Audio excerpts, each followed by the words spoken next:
નમસ્કાર મિત્રો, આપણે લાસ્ટ લેક્ચરમાં જોયું સજીવોના પ્રજનનની વ્યાખ્યા કે કોઈ પણ સજીવ પુખ્તાવસ્થામાં જૈવિક પ્રક્રિયા દ્વારા પોતાના જેવી જ મળતી આવતી સંતતિ ઉત્પન્ન કરે, આ પ્રક્રિયાને પ્રજનન કહેવાય. અને પ્રજનનની પ્રક્રિયામાં કેટલા સજીવો ભાગ લે છે એના આધારે બે મુખ્ય પ્રકાર હતા. પેલું છે અલિંગી પ્રજનન અને બીજું લિંગી પ્રજનન. તો આપણે અલિંગી પ્રજનનના પ્રકાર જોઈએ. કોષ વિભાજન, કલિકા સર્જન, અવખંડન અને બીજાણુ નિર્માણ. કોષ વિભાજન એટલે કે સેલ ડિવિઝનના મુખ્ય બે પ્રકાર છે, વિભાજન અને બહુભાજન. આગળ જોઈએ કલિકા સર્જન એટલે કે બડિંગ, અવખંડન કે જેને ફ્રેગમેન્ટેશન કહેવાય, અને બીજાણુ સર્જન એટલે સ્પોર્યુલેશન. આપણે બધા પ્રકાર ડીપમાં જોઈએ. પહેલો પ્રકાર છે કોષ વિભાજન અથવા માત્ર ભાજનની પ્રક્રિયા દ્વારા અલિંગી પ્રજનન. અલિંગી પ્રજનનના પ્રકારમાં આપણે જોઈએ કે અલિંગી પ્રજનન સામાન્ય રીતે સરળ કક્ષાના સજીવો જેવા કે સરળ કક્ષાની વનસ્પતિ અને સરળ કક્ષાના પ્રાણીઓમાં જોવા મળે અને મોટાભાગના એકકોષી સજીવોમાં. તો આપણે પહેલા અભ્યાસ કરીએ અલિંગી પ્રજનન સરળ કક્ષાના પ્રાણીઓમાં કઈ રીતે થાય છે. આ ઉપરાંત અલિંગી પ્રજનન એકકોષી સજીવોમાં કઈ રીતે થાય છે. તો એના પ્રકારમાં પ્રથમ જોઈએ કોષ વિભાજન એટલે કે ભાજનની પ્રક્રિયા, ફિઝન પ્રક્રિયા મોટાભાગના એકકોષી સજીવોમાં હોય. મોટાભાગના એકકોષી સજીવો. સામાન્ય રીતે આવી પ્રક્રિયાઓ દરેક પ્રક્રિયા કે જે સરળ કક્ષાના પ્રાણીઓમાં થાય છે તો એમના મુખ્ય ઉદાહરણ છે મોનેરા અને પ્રોટિસ્ટા. મોનેરા અને પ્રોટિસ્ટા સૃષ્ટિના સજીવો. મોનેરા એટલે કે બેક્ટેરિયાનો સમાવેશ મોનેરામાં થાય, રીતે પ્રોટિસ્ટા એટલે બધા જ પ્રજીવો, અમીબા, પેરામીશિયમ વગેરેનો અભ્યાસ પ્રોટિસ્ટામાં હતો. આ બંને સૃષ્ટિના સજીવો એમાં ચાર પ્રકારે અલિંગી પ્રજનનની પ્રક્રિયા થાય. તો પ્રથમ જોઈએ કોષ વિભાજનની પ્રક્રિયા મોટાભાગના એકકોષી સજીવોમાં થાય. તો એમાં પહેલો પ્રકાર છે દ્વિભાજન દ્વારા કોષ વિભાજન. દ્વિભાજનનો અર્થ એવો છે કે કોઈ કોષ એટલે કે કોઈ સજીવ કે પિતૃકોષ કે જે પોતે એકકોષી સજીવ તરીકે વર્તે છે અને આવું સજીવ પોતાના બે અર્ધભાગ કરી અને બે નવા સજીવોનું નિર્માણ કરે, એટલે કે તેમના દ્વારા બે બાળકોષો કે નવી સંતતિનું નિર્માણ થાય. જો બે અર્ધભાગમાં વિભાજિત થતું હોય ત્યારે આ અલિંગી પ્રજનનને દ્વિભાજનનો પ્રકાર કહી શકાય. તો દ્વિભાજનમાં પાછા ફરીથી ત્રણ પ્રકાર જોઈએ. પેલું છે સરળ દ્વિભાજન, તો બીજો પ્રકાર છે અનુપ્રસ્થ પ્રકારે દ્વિભાજન અને આયામ દ્વિભાજન. આપણે બધા પ્રકાર વિશે જોઈએ. સરળ દ્વિભાજન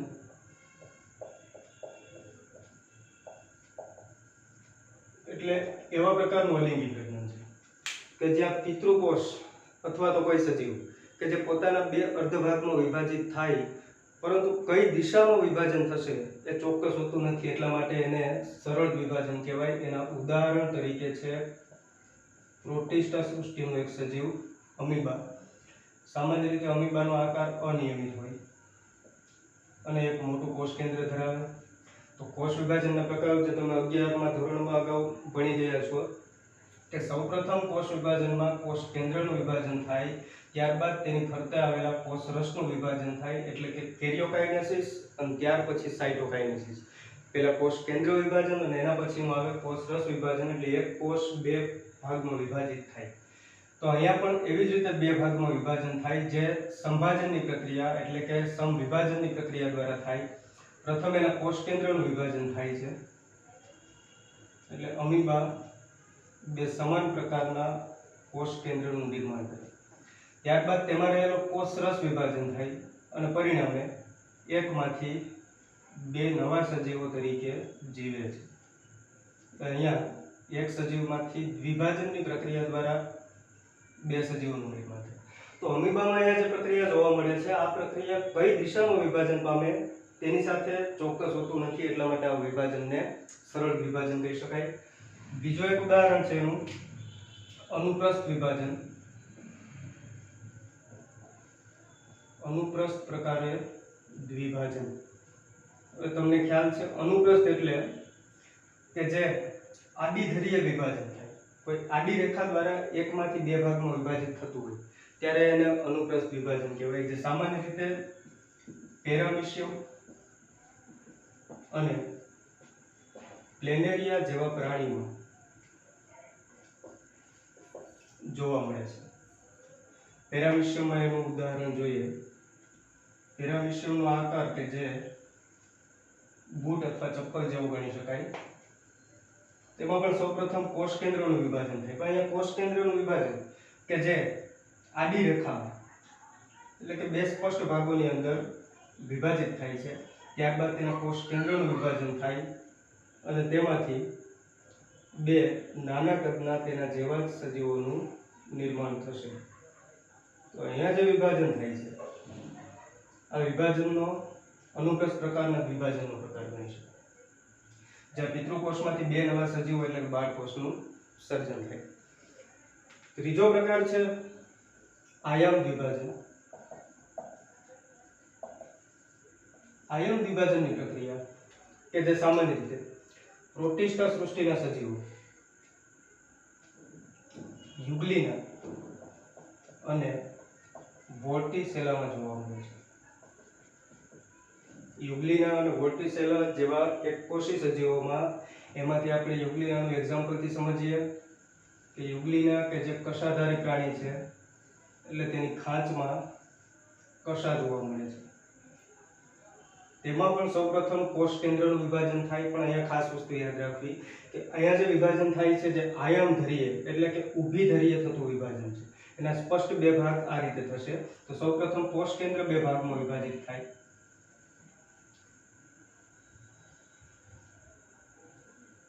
અને ખાંચના પણ બે સ્પષ્ટ વિભાજન થશે. ત્યારબાદ તેમાંથી બે નવા બાળ સજીવો નિર્માણ પામે. જે અહીંયાથી સ્પષ્ટ વિભાજન આપણે જોઈ શકીએ અને બંનેને એક એક કોષ કેન્દ્ર અસ્તિત્વમાં રહેશે.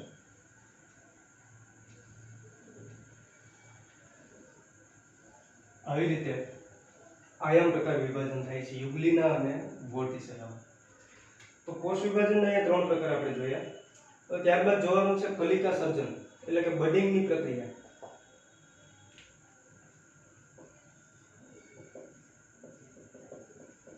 કલિકા સર્જનની પ્રક્રિયા કે જે સામાન્ય રીતે અહીંયા પ્રાણીઓમાં અલિંગી પ્રજનનની પ્રક્રિયામાં બે પ્રકારે થાય છે. અંતઃકલિકા સર્જન અને બીજો પ્રકાર છે બાહ્ય કલિકા સર્જન. હવે અંતઃકલિકા સર્જનની પ્રક્રિયા વાદળીમાં થાય છે. દરિયાઈ પ્રાણી સચ્છિદ્ર સમુદાયનું એક પ્રાણી છે વાદળી કે જે દરિયાઈ વાદળી છે. ઉદાહરણ તરીકે સાયકોન અને મીઠા જળની વાદળી, નદીમાં રહેતી વાદળી એનું એક્ઝામ્પલ છે સ્પોન્જીલા. આ બંનેની અંદર અંતઃકલિકા સર્જન જોવા મળે છે. અને બાહ્ય કલિકા સર્જનની પ્રક્રિયા છે કોષ્ઠાંત્રી સમુદાયનું એક પ્રાણી હાઇડ્રા. તેમાં બાહ્ય કલિકા સર્જન જોવા મળે છે. તો બડિંગની આ પ્રક્રિયાના ઉદાહરણથી આપણે જોઈએ. વાદળીમાં એક સરળ સ્ટ્રક્ચર દ્વારા આપણે જોઈએ કે જેમાં દેહમાં એક ગુહા જોવા મળશે. ફરતી બાજુ સ્પોન્જિન કાઇટિન્સ આવેલા છે.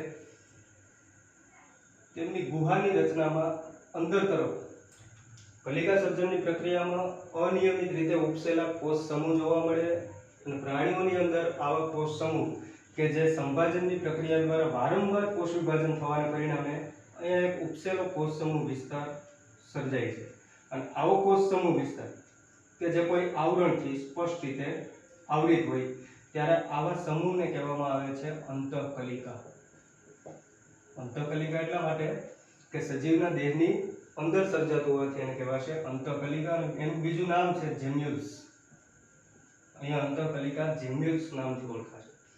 હવે નિર્માણ પામતી અંતઃકલિકા શરૂઆતમાં પિતૃદેહ સાથે જોડાયેલી રહેશે, પછીથી પિતૃદેહથી છૂટી પડી અને નવા સજીવ તરીકે જન્મ લેશે, અને આ નવું સજીવ જ્યારે પુખ્ત બને એટલે આબેહૂબ તેમના પિતૃઓ જેવું દેખાશે. આ એક અલિંગ પ્રજનનનો પ્રકાર છે, અને હાઇડ્રામાં પણ આવી રીતે જોવા મળે. હાઇડ્રાના સ્ટ્રક્ચરમાં તેના શરીરની બહાર તરફ વાદળીની જેમ ઉપસેલા કોષ સમૂહ વિસ્તાર જોવા મળે, કે જેને અહીંયા આપણે કલિકા કહેશું, બડી. આ બડ જે નિર્માણ પામે છે એ પણ વારંવાર સંભાજનની પ્રક્રિયાથી નિર્માણ પામતો કોષ સમૂહ છે, અને આવા કોષ સમૂહને કહેવાશે બાહ્ય કલિકા. કારણ કે સજીવ દેહની બહાર નિર્માણ પામે છે એટલા માટે આ કલિકાને કહેવાય બાહ્ય કલિકા. શરૂઆતમાં આ કલિકા પિતૃદેહ સાથે જોડેલી રહેશે, પછીથી પિતૃદેહથી છૂટી પડી અને નવા સજીવ તરીકે અસ્તિત્વ પામે. એટલે બાહ્ય કલિકા અને અંતઃકલિકા જે કલિકા સર્જનમાં અલિંગી પ્રજનનના મુખ્ય પ્રકાર છે. ત્યારબાદ એનો એક પ્રકાર જોઈએ વિભાજન બાદ બહુભાજન. બહુભાજન એટલે કે મલ્ટિપલ ફિઝન, જે સામાન્ય રીતે અમીબામાં જોવા મળે છે. અમીબા ઉપરાંત પ્લાઝ્મોડિયમ અને કેટલીક વાર પેરાવિશિયમમાં પણ જોવા મળે. ઓકે, તો એનું સામાન્ય ઉદાહરણ અમીબા, કે જે પોતાનો અનિયમિત આકાર છે. બહુભાજનની પ્રક્રિયા દરમિયાન અનિયમિત આકારમાંથી તેમના ખોટા પગ, જે બહાર તરફ જોવા મળતા પગ છે, તેમને કહેવાય ખોટા પગ, એટલે કે ઉત્પાદ, જે આભાસી પગ છે, જેનો ઉપયોગ પાણીમાં પ્રજનનની પ્રક્રિયા કરવા માટે થાય છે. પરંતુ આ પ્રજનનની પ્રક્રિયા દરમિયાન અમીબા પોતાના ખોટા પગ પાછા ખેંચી લેશે અને તેનો સામાન્ય ગોળાકાર ધારણ કરશે. એનો આકાર ગોળાકાર બને છે અને કોષ કેન્દ્ર કે જે વારંવાર વિભાજનની પ્રક્રિયા ચાલુ કરે. હવે પહેલું વિભાજન કોષ કેન્દ્ર વિભાજન છે, ત્યારબાદ તેની અંદર રહેલો કોષ રસનું વિભાજન થાય. પણ વિભાજનની આ પ્રક્રિયા કંઈક એવી રીતે થાય છે કે અહીંયા કોષ કેન્દ્રનું અસમભાજન થશે, કે જેના પરિણામે વિભાજન બાદ એક કોષ કેન્દ્ર મોટું અને બીજું કોષ કેન્દ્ર નાનું સર્જાય. પણ આવું વિભાજન વારંવાર થશે, એટલે કે કોષ કેન્દ્ર વિભાજન બાદ તરત જ કોષ રસનું વિભાજન ન થતા વારંવાર કોષ કેન્દ્રનું વિભાજન થશે, એટલે એકમાંથી અનેક કોષ કેન્દ્રો સર્જાય અને જેની ફરતે એક આવરણ જોવા મળે. આ ઘણા બધા કોષ કેન્દ્રોની ફરતે હવે કોષ રસ એકત્રિત થવાનું શરૂ થશે, અને જ્યારે એનો યોગ્ય સમય આવશે, અનુકૂળ પરિસ્થિતિ આવશે, ત્યારે દરેક કોષ કેન્દ્ર છે તેમાંથી એક નવા અમીબાનું સર્જન થશે. એટલે અહીંયા એક સાથે અનેક સજીવોનું સર્જન થશે. એટલે વિભાજન અહીંયા એક કે બે નથી પણ ઘણા બધા હોવાથી એને કહેવાશે બહુભાજનની પ્રક્રિયા. ત્યારબાદ બીજો એક પ્રકાર જોઈએ અવખંડનની પ્રક્રિયા. અવખંડન એટલે કે ફ્રેગમેન્ટેશન. ફ્રેગમેન્ટ્સ, જે ફ્રેગમેન્ટ્સ નિર્માણ પામે છે. ફ્રેગમેન્ટેશનની પ્રક્રિયાથી ઘણા બધા નાના નાના ટુકડાઓ અસ્તિત્વમાં આવે છે. એટલે એમના ઉદાહરણની અંદર છે પ્લેનેરિયા, તારા માછલી અને હાઇડ્રા. ખાસ નીટ માટે છે કે જેમાં પ્લેનેરિયા, હાઇડ્રા અને તારા માછલી ઉદાહરણો છે. એમાંથી પ્લેનેરિયાના એક્ઝામ્પલ પરથી આપણે સમજીએ કે એનો આકાર એક એરો શેપમાં હોય છે. હવે તેમના પર અવખંડનની પ્રક્રિયામાં જનરલી એવું થાય છે કે તેના પર કોઈ યાંત્રિક દબાણ આવે તો યાંત્રિક દબાણને પરિણામે પોતાના દેહના ટુકડાઓના વિભાજન થાય છે. એટલે અહીંયા 2 કે 3 અથવા તો વધારે ટુકડાઓ વિભાજન થાય છે અને બધા એકબીજાથી છૂટા પડે, સેપરેટ પડે. પણ છૂટા પડેલા ટુકડાઓ, કે જે અહીંયા આવી રીતે એક છૂટો પડેલો ટુકડો છે, આમાંનો જ એક ટુકડો કે જે પોતાનો બાકીનો ખૂટતો ભાગ ફરી પાછો વિકસાવી અને પૂર્ણ દેહ ધારણ કરે. એવી જ રીતે આ ટુકડામાં પણ થશે કે જો નીચેનો એક ટુકડો છે એમાંથી છૂટો પડેલો એક ભાગ એ પોતાનો દેહ ફરી પાછો વિકસાવી અને બાકીનો ખૂટતો ભાગ ફરીથી નિર્માણ પામે છે. અહીંયા ફરીથી નિર્માણ થતું હોવાથી જે પ્રક્રિયા થઈ છે તેને પુનઃસર્જન પણ કહી શકાય, રીજનરેશન.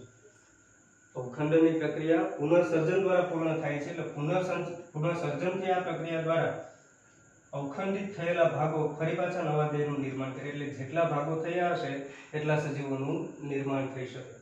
આ પ્રક્રિયાને કહેવાય અવખંડન દ્વારા અલિંગી પ્રજનન.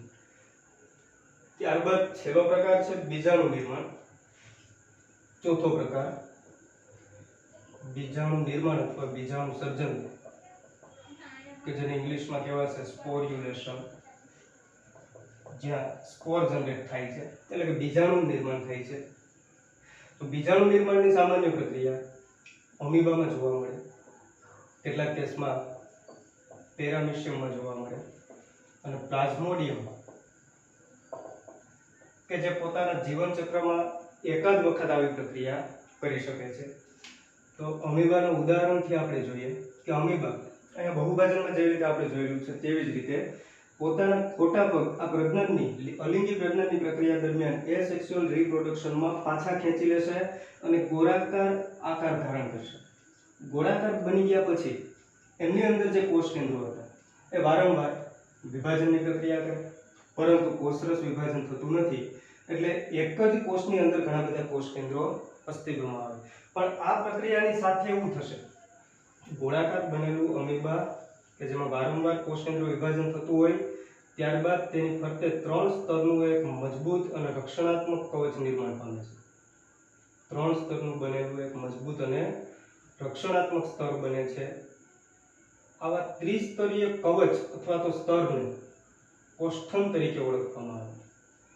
આવા કવચને કહેવાશે કોષ્ઠમ. અને તેમની અંદર વિભાજિત થયેલા અનેક કોષ કેન્દ્રો ત્યારબાદ કોષરસ દ્વારા એકત્રિત થશે. અને કોષરસ જ્યારે એકત્રિત થાય એટલે એમની અંદર નવા અમીબાનું સર્જન થાય છે. હવે એક વખત એની અંદર અમીબાનું સર્જન થાય, એક કરતાં વધારે સંતતિઓનું સર્જન થઈ ગયું, ઘણી બધી સંતતિઓનું સર્જન થાય છે. ત્યારબાદ આવા જે સજીવો છે એમનું દબાણ આવવાને પરિણામે કોષ્ઠમના સ્તર એક પછી એક તૂટી જતા તેમાંથી નાના ઉત્પાદીય બીજાણુ એટલે કે નાના કદના સજીવો અમીબાનું સર્જન થાય છે. હવે આ પ્રક્રિયા ખાસ સમજવા જેવી છે. તો અહીંયા નિર્માણ પામતા સજીવો આપણને ખબર છે કે આ અમીબાનું ઉદાહરણ છે. એટલે નિર્માણ પામતા સજીવો અમીબા છે. એમનો આકાર જે પૂર્વમાં હતા એવા જ અનિયમિત રીતે એમનો આકાર ધારણ કરે છે અને ખોટા પગ ધરાવતા હોવાથી આવા બીજાણુઓ કે જે ઉત્પાદીય છે એટલે કે આભાસી પગ ધરાવે છે અને પ્રજનન પણ કરી શકે આભાસી પગ હોવાથી. પણ મહત્વની વાત એ છે કે એને બીજાણુ સર્જનની પ્રક્રિયા શા માટે કરવી પડે કે જ્યારે બહુભાજનથી પણ આવી પ્રક્રિયા થઈ શકતી હોય છતાં પણ બીજાણુ સર્જન એટલા માટે કરતા હોય કે એમના માટે જ્યારે પ્રતિકૂળ સંજોગો હોય, પ્રતિકૂળ પરિસ્થિતિ, કે ત્યારે તે બીજાણુ સર્જનની પ્રક્રિયાઓ કરે છે. અને જ્યારે કોષ્ઠમ તૂટે છે ત્યારે એમની પરિસ્થિતિ અનુકૂળ હોય ત્યારે એમાંથી નવા બીજાણુ સ્વરૂપના અમીબાનું નિર્માણ થાય. હવે બીજાણુ સ્વરૂપે એટલા માટે હોય છે કે શરૂઆતમાં એની કોઈ આઈડેન્ટિટી હોતી નથી. એનો મતલબ કે અમીબા જેવા દેખાય છે પણ ઓળખી નથી શકાતા કે ખરેખર આ કયું સજીવ છે. જ્યારે એના માટે ફેવરેબલ કન્ડિશન આવશે, અનુકૂળ પરિસ્થિતિ આવે એટલે આ બીજાણુઓ છે જે વૃદ્ધિ કરી અને પુખ્ત અમીબા જેવા દેખાશે. આ પ્રક્રિયા છે બીજાણુ સર્જન એટલે કે સ્પોર્યુલેશન. તો આટલા પ્રકાર છે એકકોષી સજીવોમાં અથવા તો સરળ કક્ષાના પ્રાણીઓની અંદર અલિંગી પ્રજનનના પ્રકાર. ત્યારબાદ આપણે જોઈએ કે એકકોષી સજીવો ઉપરાંત કેટલાક સરળ કક્ષાની વનસ્પતિઓ હોય એમાં અલિંગી પ્રજનન કઈ રીતે જોઈએ. અલિંગી પ્રજનનની પ્રક્રિયા અગાઉ આપણે જોઈ સરળ કક્ષાના પ્રાણીઓમાં કઈ રીતે થતી હોય, અને હવે આપણે જોઈએ સરળ કક્ષાની વનસ્પતિ કે જેમાં અલિંગી પ્રજનન કઈ રીતે થાય, અથવા તો એકકોષી સજીવોમાં અલિંગી પ્રજનન કઈ રીતે થાય. તો સરળ કક્ષાની વનસ્પતિ એમાં અલિંગી પ્રજનનના પ્રકારમાં કઈ સૃષ્ટિઓનો સમાવેશ કરવો. સૌપ્રથમ મોનેરા, ત્યારબાદ લીલ અને ફૂગ. આ 3 સૃષ્ટિઓમાં અલિંગી પ્રજનનના પ્રકાર અલગ છે. એટલે કે કોષ વિભાજન દ્વારા જે પ્રજનનની પ્રક્રિયા થાય, જે સામાન્ય આપણે બેક્ટેરિયાના એક્ઝામ્પલમાં જોયું હતું, એવી જ રીતે મોનેરા સૃષ્ટિ જેમાંનું એક સજીવ બેક્ટેરિયા કે જ્યાં પોતે પિતૃકોષ એટલે કે પોતે એક સજીવ તેમાંથી વિભાજન દ્વારા બે નવા બાળકોષનું સર્જન કરે. અને સામાન્ય રીતે આ પ્રક્રિયા અગાઉ જોઈએ એવા વિભાજન જેવી જ પ્રક્રિયા છે. એટલે નિર્માણ પામતી સંતતિ આ બે પિતૃના જેવી પણ છે ને એકબીજાની નકલ પણ છે. બીજો પ્રકાર આપણે જોઈએ કલિકા સર્જનની પ્રક્રિયા.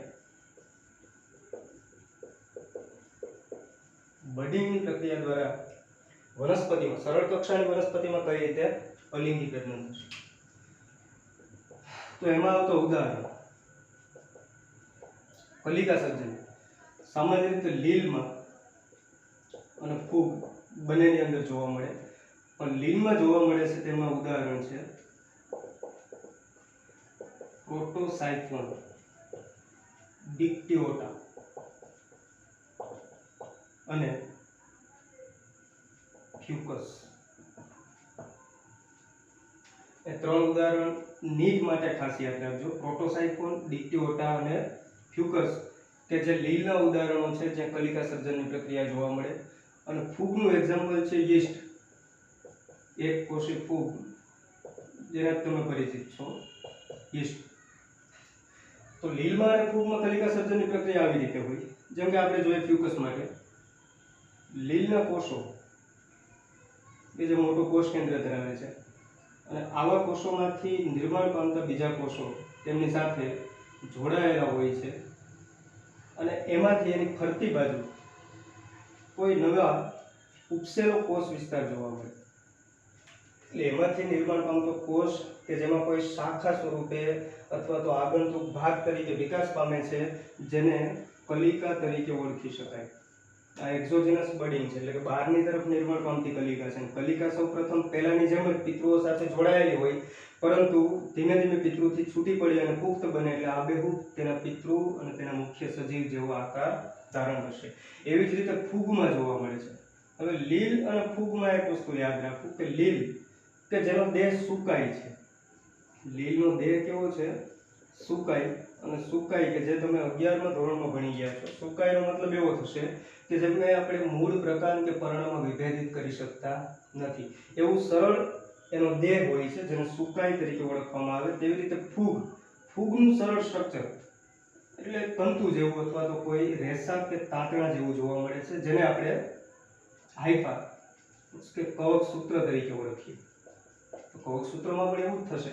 તેમાં કોઈ કલિકાનું સર્જન થાય, પિતૃદેહ સાથે જોડેલી રહી, ત્યારબાદ પિતૃદેહથી છૂટી પડી નવા સજીવ તરીકે નિર્માણ પામે. હવે બીજી પ્રક્રિયા જોઈએ અવખંડનની પ્રક્રિયા.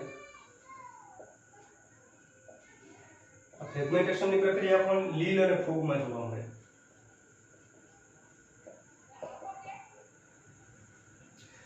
એના એક્ઝામ્પલ લીલમાં અવખંડનની પ્રક્રિયા જે જોવા મળે છે તેમાં છે યુલોથ્રિક્સ, ઉડોગોનિયમ, સ્પાઇરોગાયરા અને જીગ્ની. યુલોથ્રિક્સ, ઉડોગોનિયમ, સ્પાઇરોગાયરા અને જીગ્નીમાં જ્યારે ફૂગની અંદર છે મ્યુકર અને રાઇઝોપસ,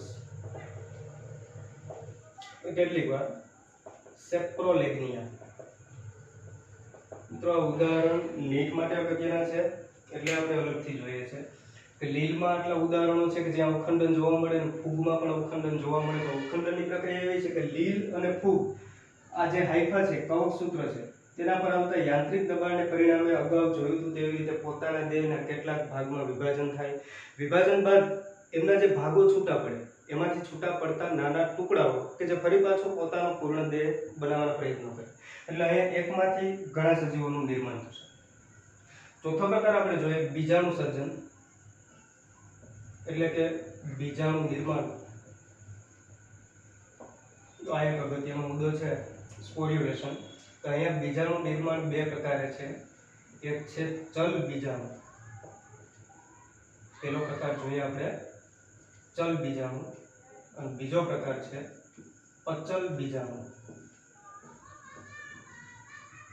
હવે ચલ બીજાણુ એટલે નામ પરથી જ ખબર પડે. ચલ બીજાણુ એટલે કે જે પ્રચલન કરી શકે, જે હલનચલન કરી શકતા હોય, અને અચલ બીજાણુ એટલે એક જ જગ્યા પર પિતૃદેહ સાથે જોડાઈ અને સ્થિર રહેતા હોય તો એને કહેવાય અચલ બીજાણુ.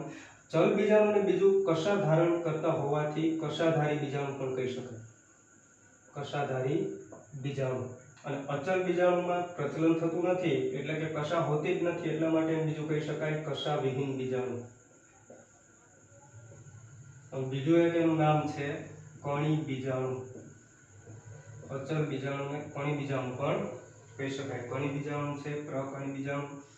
એમના ઉદાહરણ જોઈએ કે ચલ બીજાણુ લીલમાં અને ફૂગમાં બંનેમાં જોવા મળે છે. એ જે વધારે પૂછાય છે કે લીલની અંદર ચલ બીજાણુ ક્યાં છે, તો એમાં છે યુલોથ્રિક્સ, ઉડોગોનિયમ અને ક્લેમિડોમોનાસ.